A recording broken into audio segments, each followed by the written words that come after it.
விளையாடி நேயர்களுக்கு சாய் சுதாவின் வணக்கங்கள். இன்று காலை சென்னை அருகே மிக பயங்கரமான ரயில் விபத்து நடந்திருக்குது. டீசல் டேங்கர் ரயில் அது தடம் புரண்டு 4 பெட்டிகளுக்கு மேலே எண்ணெய் இருந்ததுனால தீப்பிடித்து எரிந்து பயங்கரமான சேதம் உண்டாகியிருக்கு. நிறைய ரயில் போக்குவரத்து தடைப்பட்டிருக்கின்றது. இன்னும் எப்படி நடந்தது அப்படின்னு பார்த்துக்கிட்டு இருக்கிறாங்க. இது எதனால் நடந்தது அப்படின்னு சொல்லிட்டு.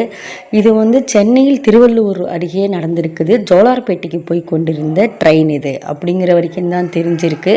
இது 100% தீயை அணைத்து விட்டதாக செய்திகள் வந்துக்கிட்டு இருக்குது. இன்னும் எப்படி நடந்தது, எதனால் நடந்தது அப்படின்னு பார்த்துட்டு இருக்காங்க.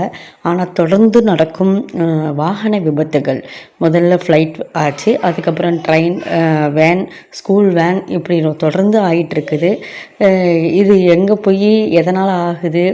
அலட்சியம். ஒரு விபத்து நமக்கு அடுத்த விபத்து நடக்காமல் இருந்துச்சுன்னா பரவாயில்ல. ஒரு தவறிலிருந்து நம்ம கற்றுக்கிட்டு அடுத்த முறை அந்த தவறு நடக்காமல் இருக்கிறதுக்கு தான் பார்ப்போம். ஆனால் ஒன்றை விட ஒன்று பெரிய விபத்துகளாக தொடர்ந்து நடந்து கொண்டிருக்கின்றது. இது எங்கே போய் முடியும்னு தெரியல. ஒவ்வொரு விபத்தை பற்றி நாம் கேள்விப்படும் போதும் நமக்கு அப்படியே மனசெல்லாம் பதைக்குது. எத்தனை குடும்பங்கள் பாதிக்கப்படுகின்றது அப்படின்னு சொல்லிட்டு.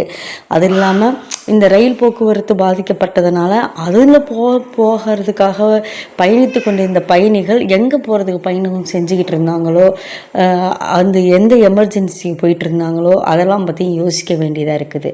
ஒரு வாகன விபத்து அப்படிங்கிறப்ப அந்த விபத்துக்கு ஆளானவங்க மட்டும் இல்லை, அந்த சாலையோ அந்த வழியே பயணம் செய்வதற்கு வாய்ப்பு இல்லாமல் போகும் பொழுது அந்த பயணம் தடைப்பட்ட பயணிகள் எல்லாம் எந்தெந்த எதுக்காக கிளம்பி போயிட்டுருக்கும்போது அவங்க பயணம் தடைப்படுறதுனால பாதிக்கப்படுறாங்க அப்படின்னு யோசிக்கணும்.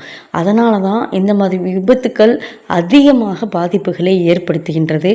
இனிமேலாவது விபத்து இல்லாமல் பயணிப்போம். நன்றி.